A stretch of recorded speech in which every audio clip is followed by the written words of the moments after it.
known for his mixed media portraits and murals and live events, and he was born and raised in Los Angeles. He put this whole thing together of Eddie, this beautiful mural. It is absolutely gorgeous. And Wolf tweeted about it, and he says, I want to extend my most heartfelt gratitude to the unfathomable, talented, and incredible painting of this mural of my father at Guitar Center in Hollywood. What an amazing honor it is to see Pop immortalized in such a beautiful way. Now, this was done so well. First of all, it looks just like Ed. It's got the Van Halen wings in the background, and he's playing this hot solo. It's probably an early 80s photo of Ed. Now, this mural was incredible, but surprisingly similar to the post that we put out on the day Eddie died. Now, of course, we didn't take the photo. However, I was wondering if he saw the post that we put out and was inspired by that, using that photo for the painting. What do you think, Dave? I was wondering the very same thing. Yeah. Because when I saw that, I was like, nice picture, nice title.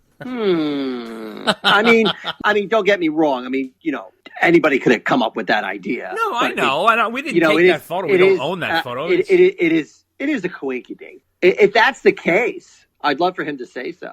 Wouldn't that be great? I'm not looking for any money, man. I mean, I know. I've been trying to get in touch with him, to be honest with you, but I haven't had any luck yet. No, whatever. Wherever he got, even if he got the idea on his own. I mean, that mural is fantastic. It's unbelievable. I love it. I mean, some people were saying that it looked more like Jeff Beck than Van Halen. Get the hell out of here. And I was like, Jeff come Beck, on, man. You know what? You paint that and see what you come up with. Let me tell you something. I thought it was phenomenal. It really was. It really was. It really jumped out. Now, Guitar World put out the 25 greatest Eddie Van Halen deep cuts, and I wanted to go over this with you. So, number 1, On Fire from Van Halen 1. Number 2, Bottoms Up from Van Halen 2. Number 3, Fools from Women and Children First. Number 4, Loss of Control from Women and Children First. Number 5, Could This Be Magic from Women and Children First. Number 6, Hear About It Later from Fair Warning. Number 7, Secrets from Diver Down. Number 8, Bluesbreaker from the Starfleet Project. Number 9, Get Up from 5150. Number 10, AFU Naturally Wired from OU812. Number 11, Source of Infection from OU812. Number 12, Spank from the Fuck album. Number 13, Runaround from the Fuck album. Number 14, Man on a Mission from the Fuck album. Number 15, Seven Seal from Balance. Number 16, Baluka Theorem from Balance. Number 17, Little Things from the Fatherless Child album, Rich Wyman's album. Number 18, Humans Being from the Twister soundtrack. Number 19, Respect the Wind from the Twister soundtrack. Number 20, From Afar, Van Halen 3. Number 21, Lost Boys Calling from the Legend of 1900 motion picture soundtrack. Number 22, Catherine from the Sacred Sin motion picture soundtrack. Number 23, Chinatown from A Different Kind of Truth. Number 24, As Is, Different Kind of Truth. And number 25, Beats Workin' from A Different Kind of Truth. So I thought this was a little slapped together, if you ask me. I thought some of the stranger cuts on here was Could This Be Magic, which is number 5. Number 17, Little Things. Number 19, Respect the Wind. Number 21, Lost Boys Calling. Number 22, Catherine. What happened to Romeo Delight or So This Is Love, Sinner Swing, Mean Streets, Drop Dead Legs, Out of Love Again, Light Up the Sky, I'm the One, Feel Your Love Tonight, or Push Comes to Shove? Dave, what do you make of this list? I didn't think the list was bad, but yeah, when you start listing those songs, it's like, oh, I think you missed a few. Yeah, I know. But the Catherine song, yeah, I've heard that song, and no offense, but I don't think it deserves to be on the top 25 list of lost tracks. No. The Rich Wyman track is an interesting choice. Yeah. That's not bad, actually. And there are some album tracks on there that are worthy to be there. But, yeah, I would have ranked some other things higher. But it's not my list. It's their list. So, everyone's got a list and everyone's got an opinion. Opinions and lists are like a-holes, Dave. Everybody has one, and nobody wants to hear anyone else. You love that line. Well, I do love that line. That is true. So, I mean, the people come out with lists, and the first thing people are doing is beating them up, saying, well, I wouldn't have put that. And, well, it was from Guitar World, so I thought there would be a little more effort put in. Yeah, that's true, especially because they were really close to Ed. And yeah. You would think they would know his stuff really well. And but also the order of the list was like kind of grouped together. Like there was like 3 Balance songs and like 5 Women and Children. They're all like. Well, the only other thing I could think of is that it seems like there's quite a few David Lee Roth era deep tracks missing. And maybe they were thinking, the Sammy era does not get enough love. And some of these other solo things that Ed did aren't even known, never mind underappreciated. So let's shine a light on them. All right, well, maybe that's what they were going for. Just a guess on my part. Well, I tell you what I'm curious is going for was Rolling Stone put out a monstrous article about Mitch Malloy, Dave. Did you see this? Holy cow. Titled... I did. It was an excellent article. Oh, it took me... You know what? Lord. It took me a while to read because I'm like, a Mitch Malloy interview. Yeah, whatever. I'll get around to it. And then when I read it, wow, I could not stop reading. This was wild. Now, we had Mitch Malloy on, Dave. Now, we're on our 62nd episode, right? When do you think in our history we had him on, if you were to pick an episode? How far back do you think it was? Man, I'm going to say like number 14. Ooh, well, not too far away. Number 5, if you could believe that. Oh, really? Was that we soon? had him that early on. So if you want to Okay. listen to our interview with Mitch, we had him back in 2016, Dave. Dave, we were only 46 years old, if you can believe it, right? I don't even know if you had kids back then. No, I definitely had kids. I know, I'm kidding. So this was an unbelievably big story for Rolling Stone to put out. I mean, actually, it was written by Mitch, right? Or it was put together by, I guess, Brian Hyatt, but it was all like his story. We've discussed the whole Mitch thing, the whole Van Halen's Lost Boy thing, where he, was looked at as the prospective third singer in Van Halen during 1996, during the whole Gary era thing. But I thought some things in here were sort of interesting I wanted to point out to you. So we talked about the music for Van Halen 3. Now, he brought him down there to sing, and he tried out, and Ed really liked his voice and his vibe, and the way he got in there was this guy named Steve Hoffman. He was Van Halen's manager's assistant. At the time, Ray Daniels was managing the band, and this guy Steve Hoffman was his assistant, and he used to work with Mitch, so he brought him in there as a prospective singer, and they tried him out, and they had him sing Panama and Don't Tell Me What Love Can Do, and Ain't Talking About Love, and Mitch is a very strong singer, songwriter, good-looking guy. He's like in amazing shape. Like, he's a really good performer,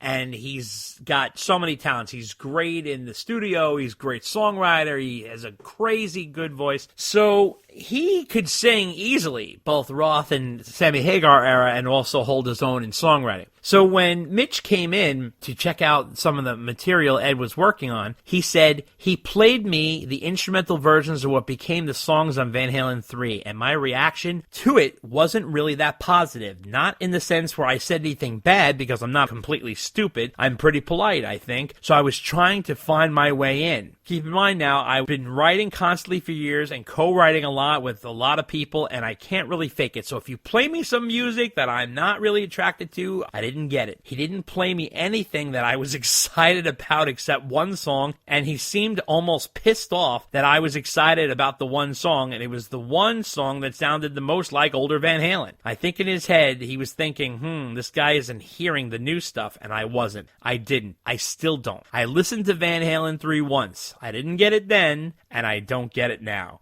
And then he said that Ed had a really dark phase where he went to AA and he stopped drinking, and then he couldn't write music, so he went to a therapist, and the therapist got him into it, and he was able to create music, and this is what he created. Poof, just like that. And he played it for me, and I was like, And on the third day, he told him he was in the band, and then he went into that whole story that we got into about how he was invited to be into the band, and then the band, they said, we have to go do this thing with Roth for the best of, for MTV, and all this stuff. Now, this one thing that was noticed here, he says that what happened was Mitch watched the whole debacle on MTV and then sent this letter after he was offered the job, and he actually has a copy of the letter to Ray Daniels from Win Jackson regarding Mitch Malloy. Mitch has asked me to pass this along. Due to his strong commitments and excitement about his solo career in Nashville, he will have to respectfully pass on the opportunity to be considered as the new lead vocalist in Van Halen. After spending time with Eddie and the guys, Mitch feels a strong bond that he will carry with him throughout his life. Thanks again for the opportunity. Best of luck with the endeavor. Please pass along our best to the band. The interesting thing about this thing here, Dave, in this letter is, it says here, he will have to respectfully pass on the opportunity to be considered as the new lead vocalist of Van Halen. I don't know what that means. So Van Halen's manager, Ray Daniels, apparently reached to Rolling Stone and said that he confirms that he got the letter, but he didn't realize until he saw it that Mitch had been left with the impression that he had the gig.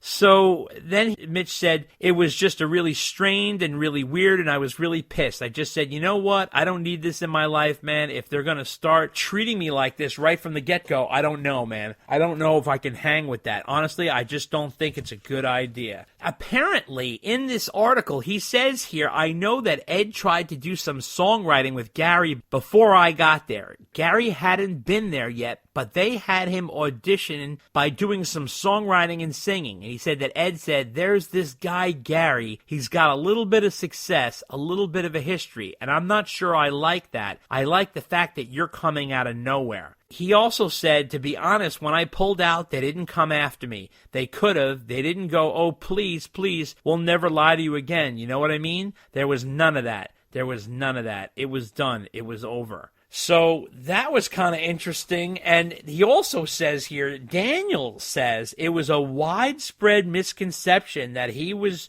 the one pushing to get Sharon in Van Halen. In fact, he had hoped Sharon would join Queen. Before either Malloy or Sharon was in the mix, Eddie and Alex briefly had their sights on a female singer, Sash Jordan. After that, several big-name singers reached out, but the band wasn't interested, according to Daniels. Now, we spoke to Sash. That was not a consideration. We spoke to her directly on this program. She was not considered for the lead singer position. They didn't even play any music. Well, that's what they told her, right? But they did not invite her up to 5150 just to hang out. Then what were they doing with her if they didn't do any music? Well, I think they wanted her as a lead singer, and then they were trying to ease into it, and then, you know, for 4 months, ease into it? Not a good idea. Dave, these guys, especially Ed, had no social skills. All right? You know, maybe they're hoping she'll come around or whatever. Holy shit.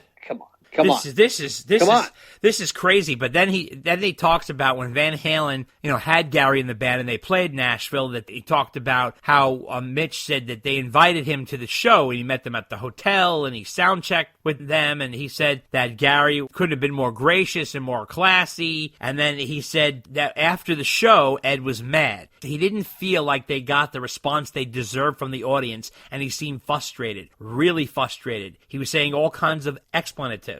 And for me, it was a good feeling because I could have been up there singing with them. So that made me feel kind of successful in a way. Like, that's success to a degree. I was floating out of that place that night at the end of the night. So and then he said that Ed said he was going to help him and that he gave him money to finish his album. And this was pretty wild. And then he also said that Ed called him the day Gary left the band, or I guess they parted ways with Gary. He said that Ed called me. He was crying, actually. He was really upset. Ed was a pretty calculated guy, and he was really smart. So the fact that he was calling me right as Gary was gone was like, oh, here we go again. So then one day he said to him, Mitch, what do you think I should do? And I said, okay, here's the thing. I think you need to get Dave back in the band, and he just lost it. He went crazy on him, and he was saying, do you know what Dave did to me? And blah, blah, blah. And he's going off. Said, oh, I'm sorry. That's how I feel. I think that's the right thing for the band. I think it's what the fans want. I'm a fan, and you asked me what I think. So here it is. And then he said he listened to me in the sense that, what did he do? He got Dave back in the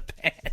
But the truth is, it was really Wolf who got Dave back in the band. I don't think he ever really got over the fact that I said that to him, and I've had friends close to the situation tell me that was his way of asking you back, and you basically slapped him in the face by saying that. And I was like, I don't know, maybe, but he was really hurt by it, and I didn't mean to hurt him by it. I wasn't aware he was asking me to be back in the band. He didn't say that. He was just asking me a question. Had I thought he was asking me, do you want to be in the band? I think I might have said yes. What didn't make any sense is why he would react so negatively for me saying get Dave back. If he wasn't in the back of his mind thinking I want Mitch to be in the band. I mean, that does make sense. but I'm not going to sit here and tell you that's a fact because I don't know it to be a fact. And then he said after that they sort of drifted apart. But this is really a wild, wild, wild story. I mean, it is. And I agree with Mitch. I don't know why Ed was so surprised